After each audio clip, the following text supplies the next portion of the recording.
Mana bemorimiz Karimjonim Samandar 22 yoshda bizga burundan nafas olishni qiyinligi bilan shikoyat qilib keldi. Bemor kelganda tekshiruvlar o'tkazdik, MSKT tomografiya analizlarni qildik. MSKT tomografiyada bemorda o'ng tomonlama burun to'sig'i qiyshayishi aniqlandi va bemorga operatsiya o'tkazishni tavsiya berdik. Mana operatsiyadan keyin xudo xolasa operatsiyalar qildik. Operatsiyadan keyin birinchi sutkasi xudo xolasa bemor o'zingizda qanaqa taassurotlar bo'ldi? Gapiring. O'zimda yaxshi, og'riqsiz, yaxshi tez, yaxshi zo'r bo'ldi. Og'riqlar sezmadingizmi? Yo'q, og'riq sezmadim umuman.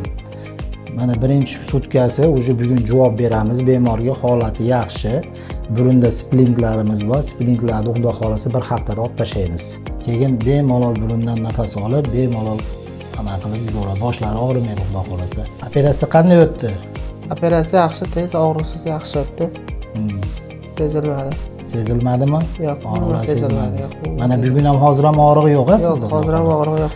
Mana bemor burun to'sig'i qiyshayishi bilan kelgan. Bir haftadan keyin splintlarni olamiz xudo xolasa. Burundan bemalol nafas olib, maza qilib yuradi.